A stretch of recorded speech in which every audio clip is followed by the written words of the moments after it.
When did this country turn into a nation of rats and squealers?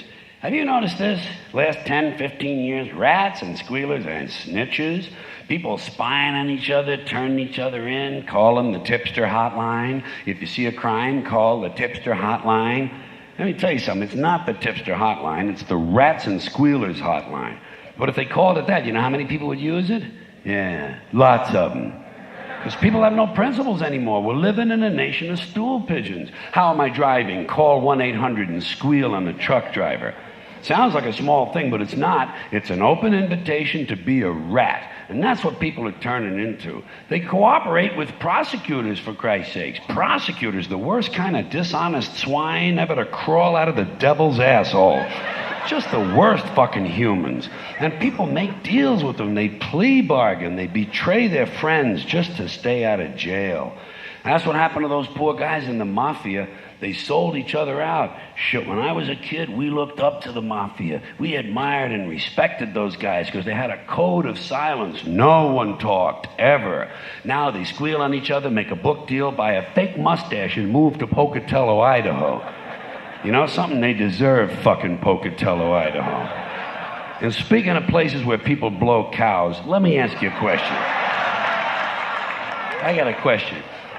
You remember those militia assholes? You remember those patriotic nitwits said they didn't recognize the authority of the federal government? They had a flag with a serpent on it, said, "Don't tread on me." Well, the flag should have said, "Don't squeal on me," because first chance they got, two of them testified for the government against their friends just to stay out of jail. Never mind the serpent. You know what that flag should have had on it? A rat. A nice big brown diseased sewer rat fucking the serpent in the ass. And both of them wearing camouflage fatigues. We got no heroes anymore in this country. There's no heroes. Timothy Leary turned in people to the FBI. Elvis Presley was a snitch for the DEA. The only hero I've seen recently was Susan McDougal. She told Ken Starr to go get fucked, and she went to jail for 2 years for it. That's what I call being a hero. And by the way, Clinton must have thrown her a pretty good hump to get loyalty like that. Don't you think so? Huh? Good for her. Good for her. And good for him. I'm glad he got away with everything he got away with. And the worst part of this snitch shit is these people who squeal on their families. You know, parents spying on their kids, searching their rooms for drugs, and the kids are no better. Did you ever read about one of these dumbass kids turns his parents in for having some drugs in the house? Shit, how stupid can you get? You don't turn in the people who are buying the food, asshole. Think it through. Squealing on your family.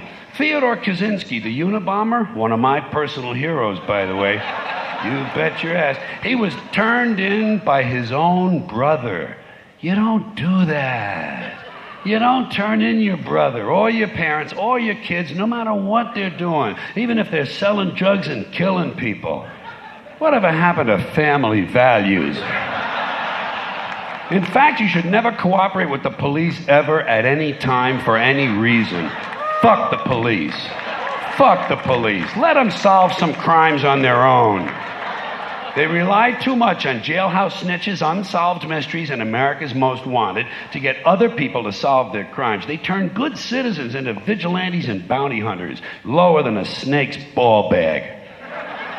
The mafia knew how to handle squealers in the old days. When I was a kid, there was a famous bank robber by the name of Willie Sutton. Everybody loved Willie. He was running from the police, you know, and one day he was riding a subway in New York City, and a private citizen, some civic-minded prick named Arnold Schuster, spotted Willie and turned him into the police. But Albert Anastasia, a mafia boss, read about it in the newspapers, and he had Arnold Schuster killed, which is just what the yellow rat motherfucker deserved. You don't help the police. When I was a kid and we went to the movies, we rooted against the police. Against the police and for the crooks. And I still do. I love the crooks. I don't give a shit if they come to my house and kill my entire family. I'm on their side. I'd rather spend 16 hours stuck in an elevator with a couple of crooks than even say hello to a fucking policeman. You don't help the police. They're not on your side. Don't you understand this shit yet? They work for the state. They'll plant fake evidence. They'll put a loaded gun in the hands of an unarmed man they've shot to death. They harass minorities. They brutalize people. They deny people their rights, and they lie about it all in court all the time. They perjure themselves routinely, but they don't squeal on each other. They're not rats. So take a page from their book, but never ever help them. And above all, don't plea bargain by turning in a friend. Tell you what, some of you religious people out here, you religious folks, on Judgment Day, when you see God, ask him if you can plea bargain. Ask him if you turn in your family, will he let you into heaven?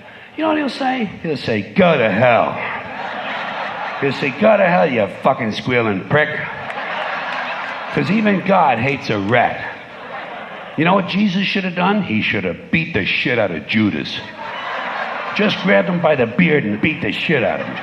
Right in front of the other apostles. Make an example out of him. You fucking squealing prick, Judas, you cocksucker. You realize I could turn you into a fucking pillar of salt if I want?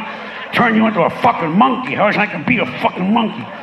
Where's the money? Where's the fucking $30? Give me the $30. I'm fucking buying beer for the rest of these guys. Because they didn't fucking rat on me, you prick. But he didn't do that. He didn't do that. You know why?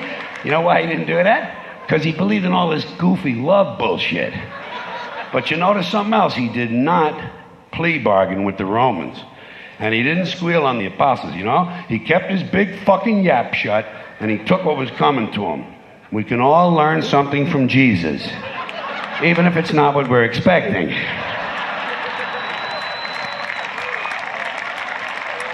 Thank you. I appreciate that, folks.